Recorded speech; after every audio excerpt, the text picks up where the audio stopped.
What a night at the Moda Center on Wednesday. Damian Lillard returns to face his former team that he played with for 11 years with the far superior Milwaukee Bucks. But the Blazers won thanks mainly to Damian Lillard's pupil, Anfernee Simons, getting the big shot near the end. Welcome to the Blazer Focus Podcast. I am Aaron Fentress. I'm joined by Craig Birnbach. Craig, let's not even waste any time, man. I know you're doing great. The snow's gone, so you're happy in school district heaven these days, probably feeling pretty good about things. So let's just dive into this night. It was fun. It was electric. Let me just paint the picture that things haven't been very electric at Moda this year. We're going to talk more about that later, but there were so many media there. It felt like a playoff atmosphere. Dame, obviously, arguably the most popular Blazer in history, the best Blazer in history, comes back after the controversial summer and the trade that sent him to the Bucks. And there was just a buzz in that place from beginning to end. Kids screaming for Dame, wanting his autograph, him recognizing all sorts of people and hugging and glad-handing people, and then playing what was not a great game for him, but a very fun, entertaining game in a lot of different ways. But, let's start with you. Give me your take from your perspective about what kind of night it was. So a couple things. One, Dame enjoyed it. And that to me was the most important thing, right? He felt loved. He felt that. And so that to me was all that mattered. He deserved that. Two, to me, it was like the playoff game for the Blazers this year. Like, this is it. And they played really well, and the game was fun. It didn't end the way I wanted it to. I mean, I did not want to see. I would have rather seen Robin Lopez. I would have rather seen Robin Lopez take the three. I did not want to see Brook Lopez take 10 threes yesterday, and definitely didn't want to take the last one. And Dame was open. Dame to take it. I wanted him with the three guys on him to step back and shoot it and make it. And I felt like that would have just been iconic, and that would have been so Dame. So the ending was disappointed because to me it was more important for Dame. Like, I would have loved to have seen that moment where Dame hits the three and wins, and because the win doesn't matter for the Blazers. But so that part was really good. I wish he would have played a little bit better. He didn't play very well. The Bucks played terribly, to be honest. They were all over, and the Blazers played as they can. And I just really was happy to see that electricity and to see Portland matter, and that's the part that, you and I were talking about that made me a little sad, is because we don't have that right now. Don't give it away yet. Don't go sad. Okay, don't get sad. We have a whole section on that. Okay. I was happy that Dame enjoyed it. I was happy that the fans enjoyed it. I was happy it wasn't a blowout either way. I mean, not that, it was a really good game. Simons hit a clutch shot, which meant something. I was really happy for Scoot's first half, which was great. He was fired up, wasn't he? Half was, it was cool. He had 15, and the dunk was the best dunk he had up and under. It was beautiful. And, in the second half, he proved why he's 19. But all that was good. And to see him do the interview with Brook and be back there, it was wild to see that. And he was just Dame. He gave honest answers to honest questions, and we'll get into that a little bit about what he talked about with Portland. And then the one thing that I'll bring up that was because he was asked, have you spoken to Joe Cronin since the trade? No.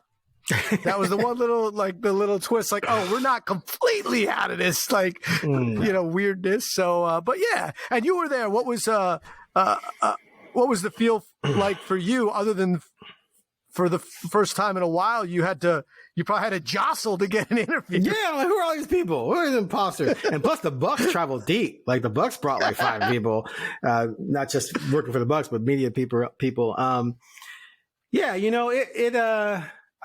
been anticipating it all season. Obviously, you mark it on the calendar. You and I have talked about it here and there, and you think back to CJ's reception and what he got. It was.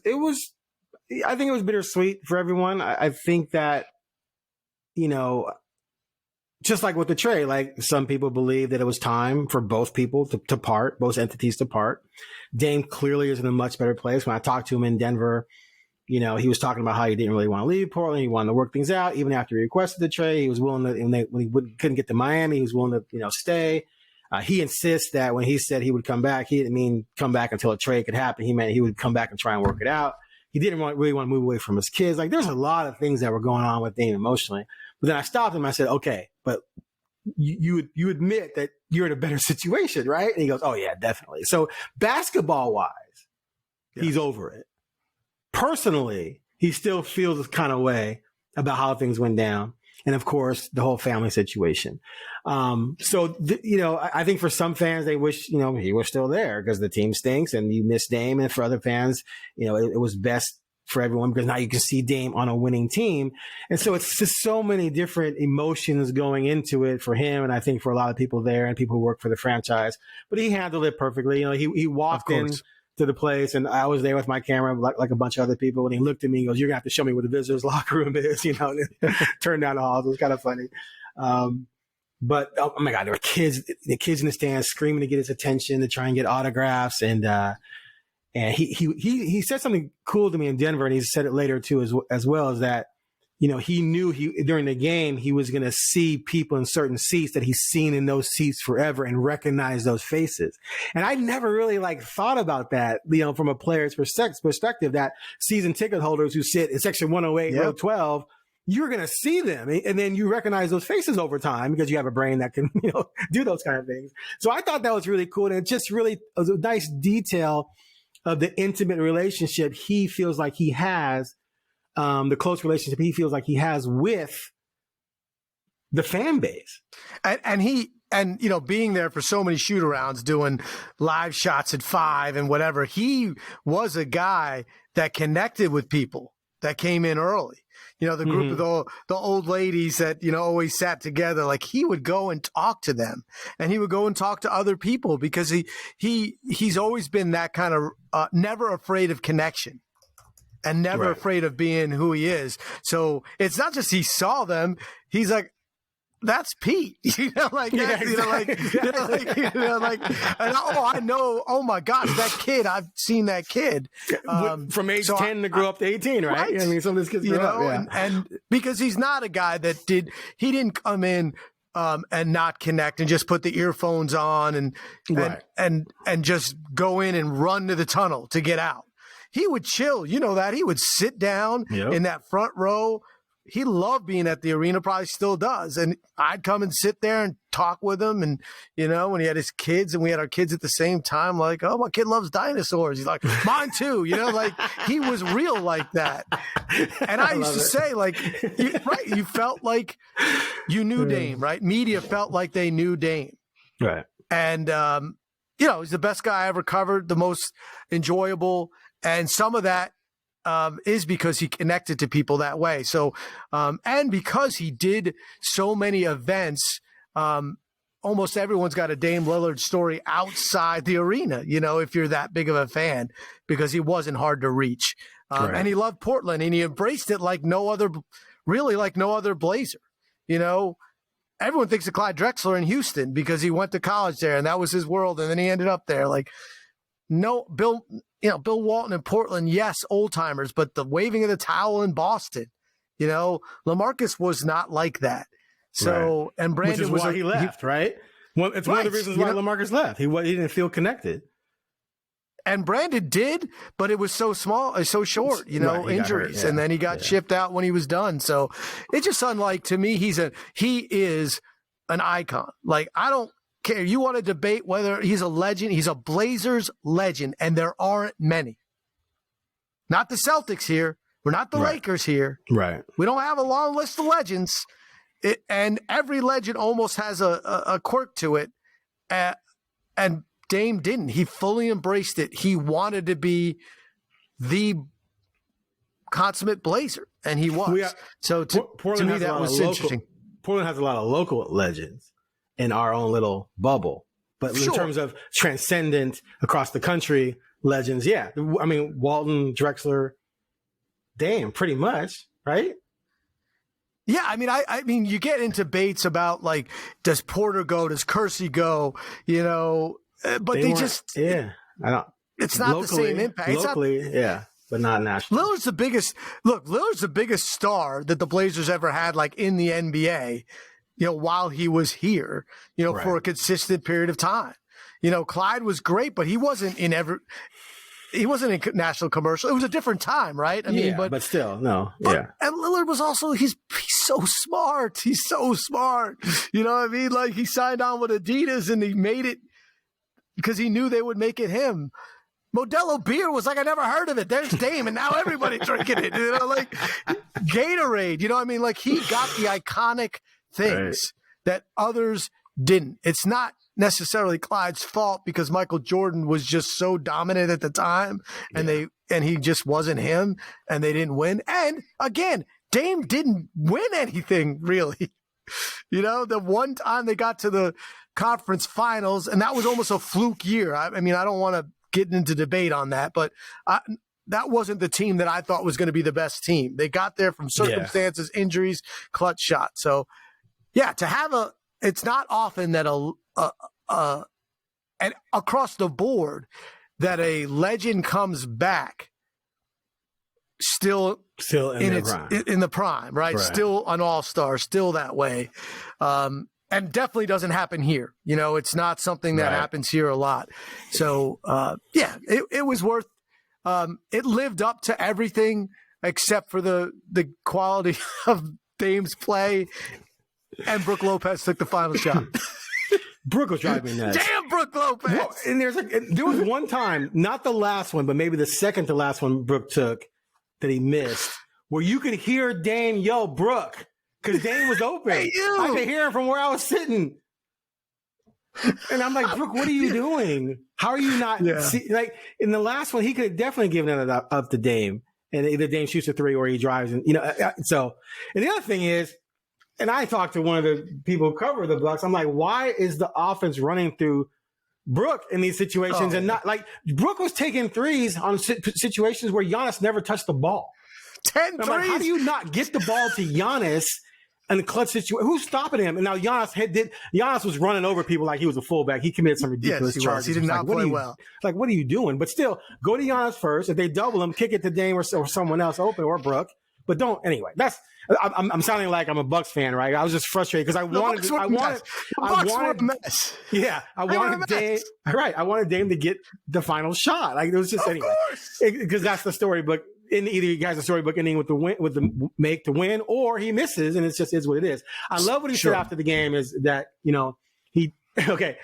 Well, we're gonna talk about Ant in a minute, so I'll say this for that. But he said how even losing didn't ruin it. It was still a fun game. It was a fun night. It was a fun atmosphere. It was competitive. It was interesting. And even though they lost, he walked away pleased with the overall experience, but he said, I'm not going to say I'm glad it's over, but it was exhausting. Everyone asking him about it, from the people who cover the Bucks to, a Blazers writer who flies into Denver to ask him about it. He gets here and everyone's asking about it. And then he was there to see his kids sleep in his own bed, but then his twins had a birthday party, and then he went to Adidas for that ceremony dedicating the court to him. And it was just a lot. And his agent and I talked about that too, where it was just like, it was a lot. And Doc Rivers talked about it and Dame talked about it. And so he enjoyed it, but at the end of the day, it was an exhausting experience and he can move on. But let's transition then into, do you think this provided a sense of closure for Dame? No. Okay, next topic. No. Okay, explain from your point of view why. Yeah, I don't think it was a step. He got that over with. But when he says, have you spoken to Joe Cronin? No. No. He's bitter about stuff that went down. And I totally understand why. Like that he is not happy that he feels, and I agree that he was made to look they tried to blame him for the divorce. They try to tell the kids it's Dame's fault, not ours. And Dame's like, what are you talking about? Like, how are you doing that and playing this Miami thing against him when he was just doing what he had to do to get out, right? And but that whole part of saying over and over again, we're building around you, don't build around him, and then be like, oh, but we still feel we're going to be good. And he's like, stop. We can revisit this. I know, that just couldn't be true. No one thought it was true. But just like the world today, if you tell enough people, you keep saying it, some people are going to buy it if they want to, right? And they wanted to be mad. So I don't think there was closure there. And he opened it up.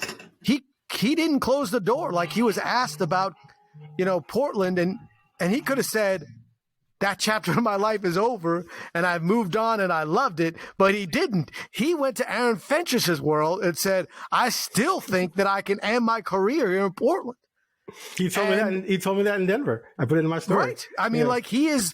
So how can you he's keeping the door open. Like, closure is, and it did, how it is. You could say this and still come back, but he could have said, look, I love my time in Portland, but I can't be thinking about that right now. I'm in Milwaukee. My goal is to win a championship, bring a championship, another championship to Milwaukee, experience that.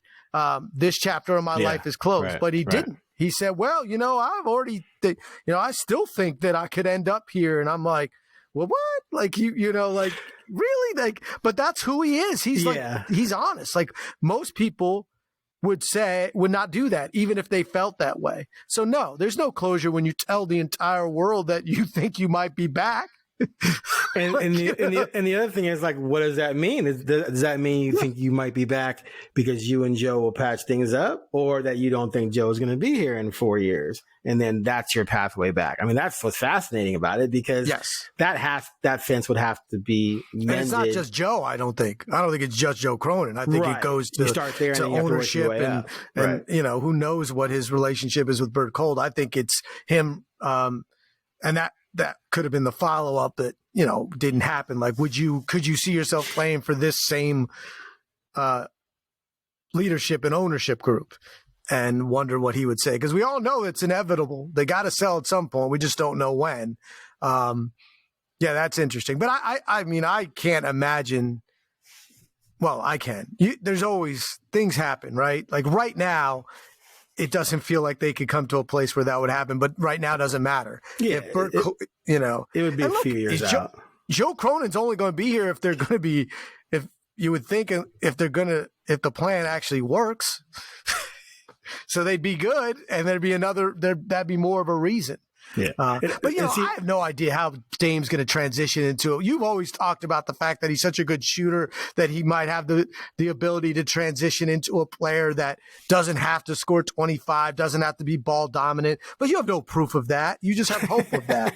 I'm not mad at you for that. It's fine. It's a fine hypothesis. Now you got me fired up. I was, we were copacetic, and now I'm like, you don't know. Right now, Damian Lillard is not effective off the ball as much as he is on the ball. Like, that's just who he's been. No, I think he'd stay on the ball. He just wouldn't have to be that guy hunting for 28, 30. He could be more of a facilitator, come down to 18, 19, 20 with 8, 9, 10 assists is what I'm saying. Like, and still be that killer threat as a three in the right situation with the right team, where you have scores around that you can get those assists with and draw defensive attention. And then you get the ball and you're taking wide open looks as opposed to forcing a lot of stuff. That's all I'm saying. And I think we've seen, and it's a hypothesis, we've seen point guards age pretty well. Chris Paul, as long as they stay healthy. But he was never that guy.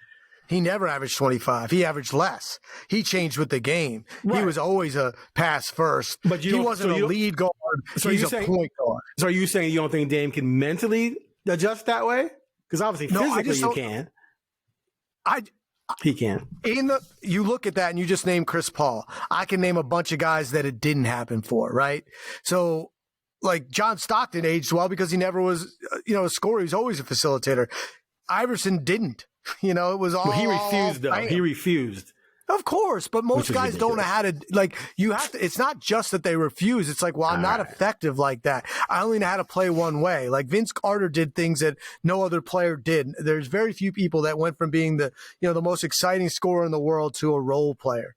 And most of the guys don't. I mean, you're the greatest of all time, Michael Jordan never did. He just got worse at what he did when he was the greatest.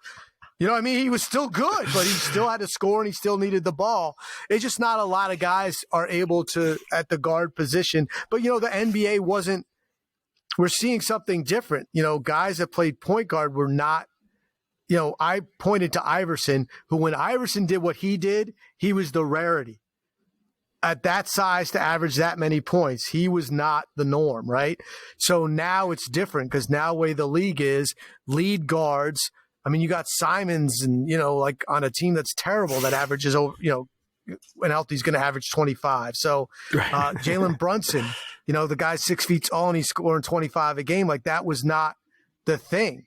You had point guards that averaged, if you averaged a lot, like Steve Nash, was he didn't average 30. You know what I mean? Like, his transition was different. Here's my name, Isaiah Thomas. He adjusted his game to be more of a facilitator. I mean, I'd say sure, but I always thought that he was a facilitating point guard that scored when they needed to. But he had the ability to score 30 a night had he operated that way, is what I'm saying. But I get what you're saying. You're saying going from being that guy. We'll see. I mean, and again, I'm not poo-pooing it. Right. I'm just saying it's a hypothesis and we don't know. I know. And how long will his body, go, right? I mean, all it takes is one bad injury and you're like, and then they don't come back and when you're 35, more than, now it happens more than usual, right? I mean, you do have these guys that are playing, at high levels, not just the stars. I mean, Jeff Green's 175 years old and he's still a really dominant, defender at times. But yeah, I mean, I think it's cool that he's saying that. And I think because it's interesting. Yeah. Okay. All right. So you felt a sense of sadness during this melancholy during this magical evening. Please explain yourself. So last night, the Blazers mattered. Portland mattered. You said it. Like, your best thing was, like, you looked around like, where were you people for Blazers Memphis? Like, I didn't see any of you. And now media has changed too, right? So you don't have as many. But no, it's just not a relevant. The Blazers are not relevant. And while the Timbers can do what they want to do, and University of Oregon and Eugene, like, that can matter to the state, but when the Blazers matter, it's different. And, I always bring my story in 2000. I got here in 2007, man. I got the best 10 years, to cover the Blazers. Like, and I got out of the everyday right when it tipped the wrong way. Like, but the nights were electric. The energy matters. It matters not just for the fans. You saw the players last night. They played better. They played above their abilities and stayed engaged because the crowd was there. And that's something that happened all the time. And even when the Blazers were building up to make the playoffs, Brandon Roy, we made the playoffs. Like, yeah, we got smoked in the first round, but we made the playoffs. And then to win a playoff game. And so I miss that. And I miss the fact that Dame is the one who did it for a decade and not just, even in the last 3 years, the last 2 years here, they were terrible, but he put up 70. And it mattered. And people were talking about the Blazers because what's going to happen with Dame? Now, like, what do you care about tomorrow? Like, and I don't mean that there's just not a lot to matter. I got a 6-year-old that last night I could convince him to watch with me because there was a story. I'm like, you remember Damian Lillard, the guy I told you was the best player on the team? Well, he's back and he's playing in the green team now. He's like, whoa, what I mean? Like, and the green team? The deer. No, I don't want to explain. No. I know. I had young kids. I know exactly. But I'm pretending like I'm the kid. Going, ooh, the green team with the deer, with the deer on the chest. But I'm just saying, like, and seeing all those kids out there wearing those jerseys and knowing like that there's nothing there yet. There's potential possibilities that maybe Scoot or maybe Sharp. Look, Simons is good, but he's not going to be that guy. He's just not. He doesn't have that personality. He doesn't even have that game. Like, I am so sick of hearing, and I love Lamar and Kevin Calabro, but stop telling me about how Simons is the most clutch player in the fourth quarter. They got 13 wins. There's nothing clutch going on in here. But he's missed 20-something games. He's definitely, come on. In his time, he's definitely had some killer shots in the fourth. Come on. Of course, but none of this matters. They're not. It's not playoff games. They're not going to make the playoffs. They're a bad team. Like, so you're saying you're saying a clutch shot when you're when it doesn't, well, just a win that's meaningless doesn't mean anything. Yeah, you beat the Wizards, right? Like Kobe missed a crap ton of shots. I think he's clutch, right? Like you really going to try to convince me that Simons is the most clutch player in the fourth quarter in the NBA? Like stop it. Stop it. They said in the NBA? Lamar did not say that. Numbers say like 5.5 points per game in the fourth quarter during clutch time. I don't know exactly what it means. I'm just saying I don't care. 20 games. Anyway, yeah, I agree with you. I'm just saying, like, I just want that feeling for the city, for the franchise, for the fans. And also, it just showed how much we miss Dame. You know, like, even when in the beginning of the last two seasons, one of the main reason why we thought it's worth watching this game and this team is Damian Lillard.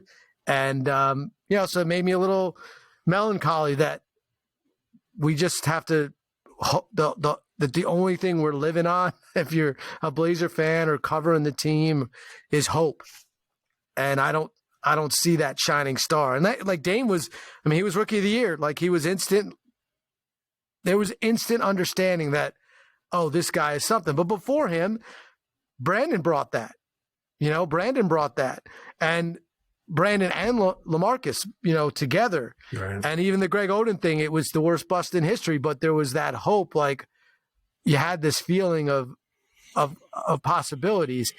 So you're not feeling that way at all about times. You're not feeling that at all. I have no idea. I mean, it's not here. I mean, I'm not saying it's not going to come, but I haven't seen anything to think that like I saw with Lillard, like, like you were like, oh, okay, like this guy. And, they weren't terrible, like they were, very quickly. Now it's only his first year, so I'm not at all writing it off and not thinking it's possible. I just don't have it yet. Like that feeling's not here yet. He's not going to win Rookie of the Year. I don't want to break it to anybody, but he's not winning that.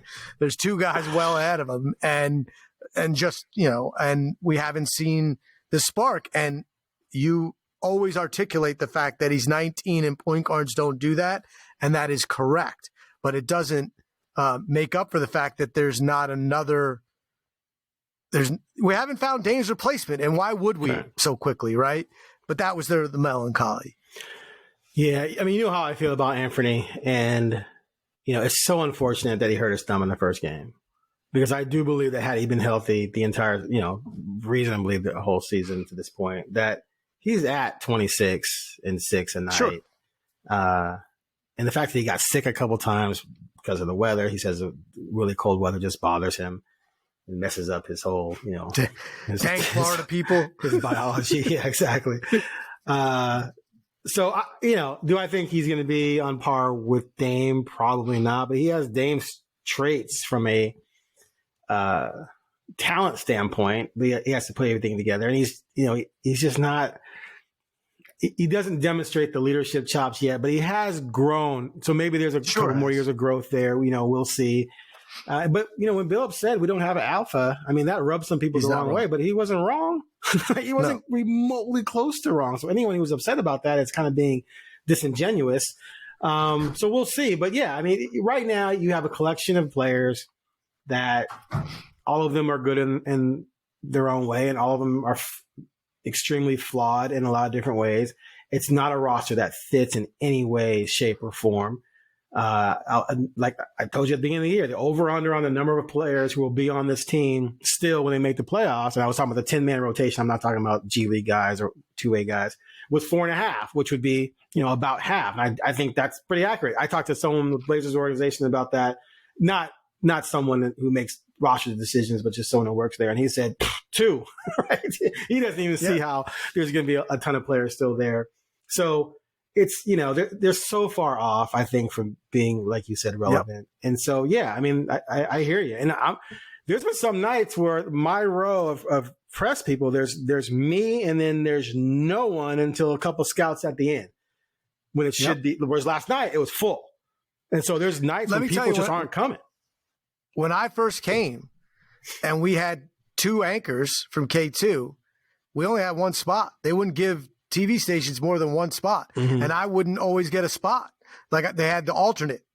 I had to go, sit up with the alternates with like the bloggers. Nothing wrong with them, but like I'm like, there's only 4 TV stations, but you couldn't get a row for a long time. And then, but by the end it was completely different. Like there was still space, but you remember how it was in 2007, 8, 9, like, and there was more entities, right? Comcast Northwest had like multiple spots. Yeah. The Oregonian had eight people at some games. Like it was insane. So it's not just it's you guys had, I could count them. Really? One day I'll tell you, I remember being like, my gosh, must be a special night.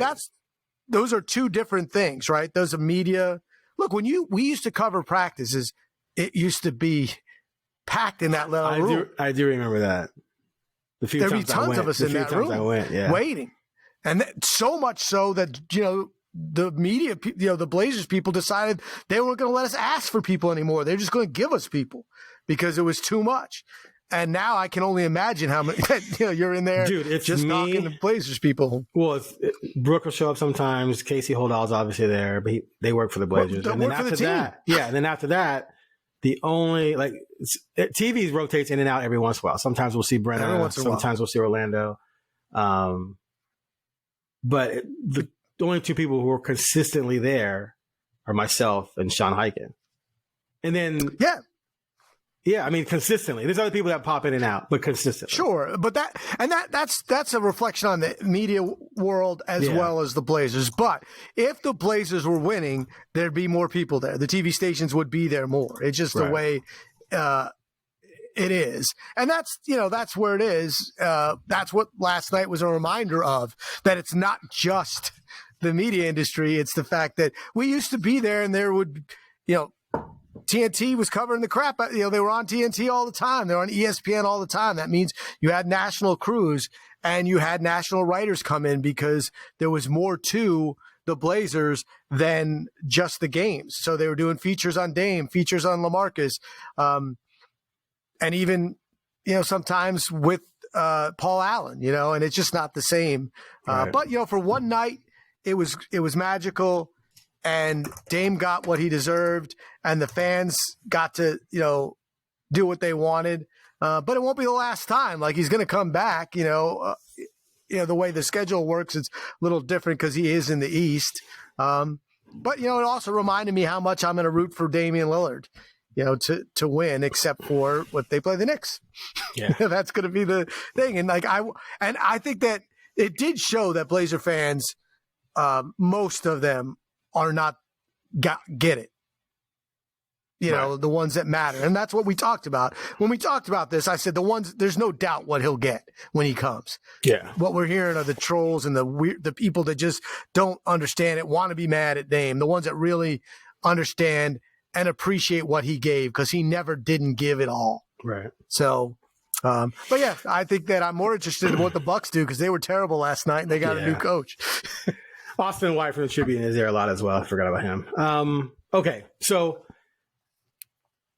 Dame didn't get the last shot, but, his protege, his pupil, right? His Padawan, are you a Star Wars guy?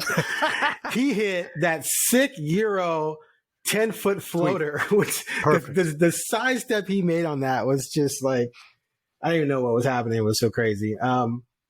To give them a 117, 116 lead.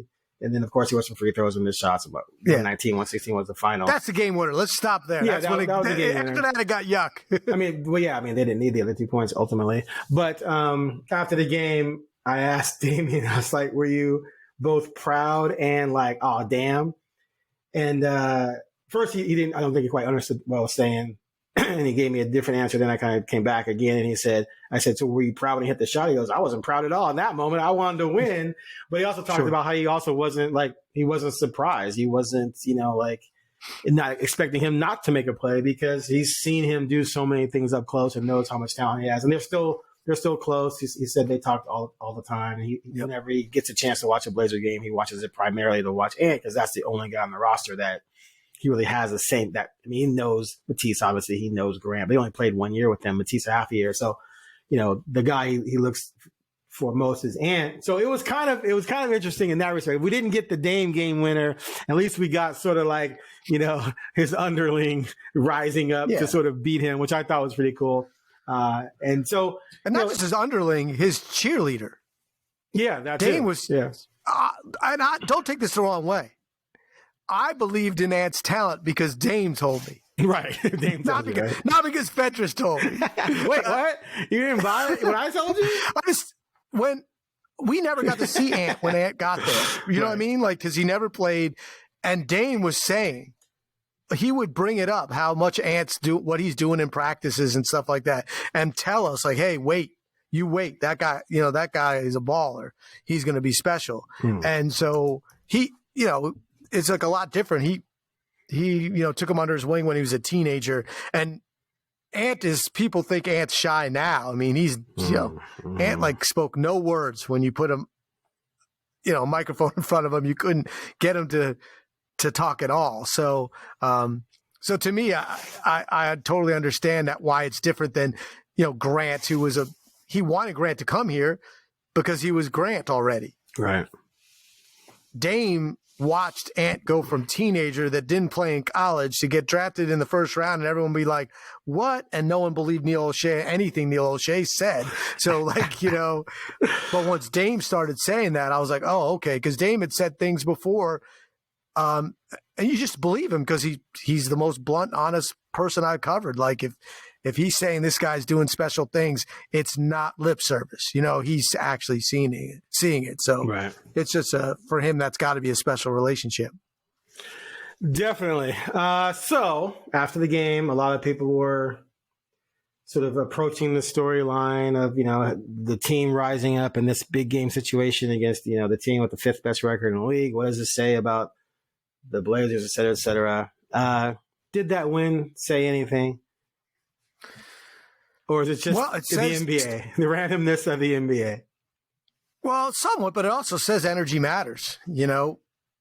That's why home court matters when your team is. It's not just when really good teams are hosting. It's energy elevates people's play, and it definitely elevated Scoot's play in the first half. I mean, he hasn't felt that, right? He has not been able to see. He doesn't know what the Moda Center is like when it's rocking. Now he does, like for the first time. Like opening night, maybe it was rocking, but not really. No, that this was what the Moda Center is like. Trailblazer fans are awesome. And when the place is rocking, you elevate your game, and it happened. And they have played better lately. So I think it is an extension of health. And to me, the biggest difference is dominating. He's played really well lately, and he has been aggressive. He was really aggressive last night. You know what times we've talked about how he wasn't aggressive? That was a completely different Aiden. And he was doing it against a good team. He knew Giannis was around. He knew Brook, and he was trying to make things happen. That dude needs to be there every night. And if he's not, this entire experiment is going to blow up in Portland's face. He has to be that guy. Energy matters. He knew this is their only national, TV game. Those guys know this stuff, and he didn't want to be embarrassed when everyone's watching. So it shows that the talent's there, but this is the frustrations that the Suns had. There's a reason why they traded him. This is the good part of why he was the number one pick, but it's also that end where you're like, well, when you see that guy get the ball and just quickly make decisions. But he did make some really good plays in previous games. He made a great pass, one-handed pass. He's got some alley-oops. And maybe he's just getting healthy. Maybe that knee was just really bothering him. But, yeah, the inconsistency matters. So I've liked it. And, look, Billups coached really well last night. He coached really well. He made really good decisions on how to defend the Bucks, and he had the right guys in. I love that he helped. He kept Scoot in at that one point in the fourth quarter. Scoot made a terrible, decision, and he didn't come back out after the timeout. He subbed there, and he played to win, and they did. So there's some positives, but they're not gonna go on a 10-game winning streak, anything crazy like that. Yeah. Okay. So when they went on the road and beat Indiana and Cleveland, that was impressive, right? I was like, whoa, look at that. Then they lost 1, 2, 3, 4, 5, 6, 7 in a row. Right. Then they beat the Suns. Ooh, that's a good win. Then they lost to the Wizards. Come on. Then they beat the Kings, which is still the best win of the season for me, 130-113. And then they proceeded to lose 9 of the next 11, including that stretch on the road where they lost 6 games by an average of 33 points. So then you come home and you beat the Nets and you beat the Pacers again. Whoa, looking good, but whoops, then you lose 4 out of 5. And one of those was the Bulls, who were without Levine and Patrick Williams, and they beat you at home. Now they won 2 in a row. But I don't even count the Philly game because Embiid and Maxey weren't there. So you didn't really beat Phil. You didn't really beat Phil. Yeah, you didn't really beat Philadelphia. It's a preseason game. Yeah. So this win is quality, but it's their first. I mean, I guess the Houston Rockets on the road was solid, but what's going to happen next? Based on the history of the season, they're about to lose 6 of their next 8. Right? If you're honest, you got Denver twice. Pistons at home used to win. Pelicans are going to be tough. You got Minnesota coming here twice, and then Denver again, and then Charlotte. You should beat them, and then the Heat. But when you look at that stretch, and that's including before and after the All-Star break, that's going to be a rough stretch. So I need to see this team stay healthy and win, 4 out of 6, 5 out of 7 before I believe they turn any proverbial corner. Yeah, and I mean, every corner they turn, it's a brick wall because that's the goal. Right. But that's the goal. The goal's not to win, right? Like the goal is to get 2 lottery picks this draft. I will say this, in closing, probably is that this is the best win of the year for me. Really? I understand what you're saying with the King. Yeah, it meant something. Just like because the Kings are the atmosphere. It was at home. It was awesome. Is it the most impressive win? I don't know. I mean, the Bucks are better than the Kings supposedly, right? I mean, they have the best player. Well, they smoked the Kings, so that's. But it all depends on your criteria. But yeah, go ahead. I'm just changing my criteria. You're not wrong. Yeah, I'm going Bucks. This is the best win, and they had. And the Bucks are trying to win. They didn't take this game lightly. They knew it was a big deal, and they couldn't do it. The Kings probably didn't care. They weren't like, oh, we got the Blazers. The Bucks circled this one, right? It was packed. The energy was huge. To me, it was the playoff game for the year, biggest win, and I don't see a bigger win. I think that they did it. The most important game of the year, they won it.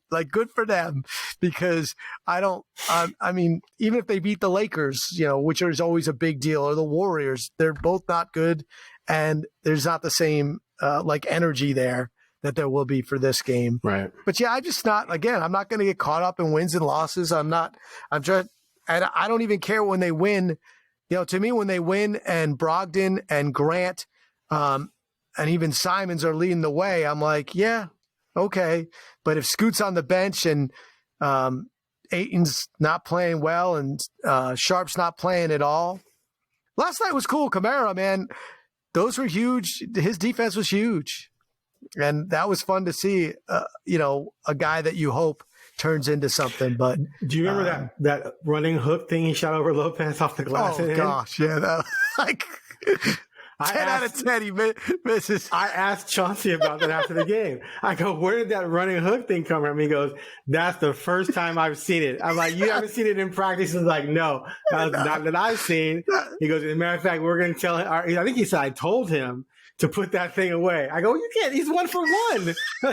And Chauncey says, yeah, you can just end perfectly on that, because exactly that just came out of nowhere, dude. Yeah.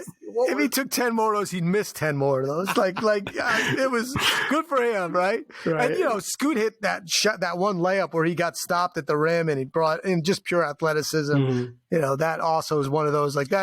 That's just sometimes good things happen, right? Yeah, Kamara's hook. I mean, I'm glad he did it because it was fun. It was so weird to see that happen.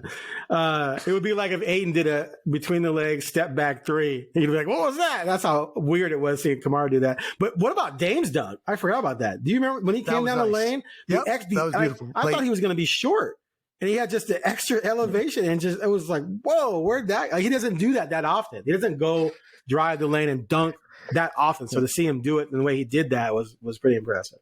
And it was weird because I didn't think he had his legs. You were talking about him being tired. His threes looked dead legged. He was short on everything, or really long, and then he had that burst. So, but when Dame does dunk, he's strategic about it. You know what I mean? He does make a statement, come down the middle or something like that. he's not a guy that gets out front very often and does anything. So, but it was good to see that, and that got the Bucks back into where there was a chance, and then Brook Lopez ruined it for everybody. Robin Lopez saved the basketball from on top, and his twin brother ruined the entire game for everybody. That's why I like Robin Lopez. All right, let's end on this. Dame, obviously, with the Bucks, is going to come back once a year. What do you think it'll be like as we move forward? Lesser and less, or? Well, nothing's going to be the same as the first, but he'll always get, an amazing response, and that, and he should. And retirement, we'll see retirement? Jersey retirement next time, maybe? Oh, they should retire his jersey. I don't think when you look up in the rafters, you got to be kidding me. Like, how could you not retire Damian Lillard? But next time he comes. Next time he comes, the next couple of years, when he comes as a Buck, or do you wait till his career's over? No, I think you wait till he retires. Yeah, you wait till. You don't retire. I don't think you ever retire a player's number while he's still playing. Has anyone ever done that? See why you would do that. I don't think so. Even like I was at. I don't know if anyone's ever done that, actually. So, you could do it in college. Or like guys like in the ABA when they went to the NBA and the ABA was gone. Like maybe you could do that because the franchise is dead. But no, I think you don't do it beforehand because you don't know what's going to happen, right? And you don't know, will he come back and then what, right? So There's no reason to retire his jersey. And plus he deserves to have that when it's over, where you can actually really appreciate it. I don't think you can appreciate those kind of things while you're playing because you're just thinking about, like the game. Dame always says, winning the next game and winning a championship. I think it'll be interesting to see how long he stays with Milwaukee and if they win championships and what will he end up being in Milwaukee. That's always interesting to me because, I'll just throw out a guy that's not the same level, but, growing up on the East Coast, Buck Williams is the Nets, he's a Nets legend. And then you come out to Portland and he's revered here too, what will it be like if, Clyde's got the thing with the Rockets and the Blazers, right? So if he wins 2 titles there, he's a Milwaukee legend too, right? And that'll be interesting. Carmelo's got love out here in Portland. He's got love in New York, but he never won a championship. So, that's what I'm interested to see, what his career in Milwaukee would be like. Because if they don't win it, or at least get, they get knocked out in the first round or the second round of the playoffs, that it's a huge disappointment. You know what I mean? And what will that turn into for him there? Some guys can survive it. Charles Barkley was a legend in Phoenix, a legend in Philly, and he didn't win a title either place. Right. So it's not. No one blames him, though, so that'll be interesting. I just thought one more thing that we should probably touch on real quick before we break here. The trade deadline is a week from today. Got to trade Brogdon. Exactly. I don't even like hearing people saying, well, maybe they should keep him. What? Exactly. Every time I hear that, I'm like, what are you people thinking? And why would you want to do that to him? He doesn't want to be playing on his bad team. Look, and I wish him well, right? I wish him well. Go to your 5th team and do great. But what are you talking about? Why would you keep him? So you could trade him next year? Okay. And I don't understand the argument that you think you can get more for him in the summer or next trade deadline than you can now. I don't get it either. His contract's not ridiculous. So why wouldn't a team want to get him now when they also have him for next year for a not ridiculous contract? Right. He's not Evan, Fournier with an expiring contract, and that's the only good about him. He's 6th man of the year. He's a guy. He was rookie of the year. He's a really good player that's not making an exorbitant amount of money. Teams so many teams could use him. He's also a good defender, and he's big. He's not small. No, it's crazy. You trade him for a 1st-round draft pick, and you be happy with it. And if you can get a young player and a 1st-round draft pick, great. Done. But if not, just go get the 1st-round draft pick. Exactly. Why do you want him? What do you think he's going to do other than possibly get hurt? That's the thing. You got to get what you can for him before he goes out for 15 games, and then you can't. So I really hope I really hope that, Joe Cronin and his squad can just get a first-round draft pick for him. And also, you need to clear it out. I mean, it's helping you now that Sharp's hurt and Scoot was hurt and Simons was hurt, so he's getting a lot of minutes. But when, Sharp comes back and you got Scoot and you got Simon and you got him, like, why? Like, why do you want to play him? Like, I don't get it. Like, there's no argument to me. And this leadership stuff, sure, that's great and that's awesome. That's why you have coaches. Whenever someone tries to justify a move and they say he can mentor the such and such, I roll my eyes. I'm like, dude, that's not like, that can be a nice benefit in the end, but that's not what you do these things for, to have exactly. That's what coach, no. You have a former all-star finals MVP former point guard as your head coach. He's the mentor. Yeah. Is it nice to have Brogdon around? Of course, that's cool. But I'm not going to keep him around to mentor Scoot. No. I need to get some picks so I can get some players to put around Scoot. It drives me nuts when people go that argument. Taj Gibson's nice to have on your team as a mentor. That you cut, then you bring back, and you cut him, and you bring him back. Your mentor should be at the end of the bench, not... Because he's not there to play, right? But the other guys that you pay $20+ million to, they're not there to mentor. Right. They're there to play. Exactly. And they're there to get you a first-round draft pick. Right. That's why you traded for him. And Brogdon says all the right things, and I'm sure he does. Of course he does. When he's there, he's going to be a pro. He's going to be a gentleman. Seems like a great guy. He's going to pour into Scoot, but he'd rather pour into a contender. Of course. Right? Of course. All right, cool. And Grant's the same way. Grant's going to always say the right things. That's and I don't think they're going to trade Grant because his contract's different. Right. If you asked him, would you rather play for a team that's winning the title right now, or would you rather play for a 23-win team? Like, what kind of 29-year-old knucklehead says I'd rather win 13? I get all the shots I want. I love losing. Yeah. All right. Well, thanks for listening to the Blazer Focus podcast. We'll be back next week prior to the trade deadline. Maybe there'll be some more news in that front. The rumors have been pretty light, actually, and we'll sort of dive into that more. But the Damian Lillard to Portland saga is over. We can move forward and see what happens, but make sure you give us a positive rating. And what's the other thing? Oh, that's a subscription button. I'm on fumes. Thanks for listening. We'll be back next week. Gosh, long week already.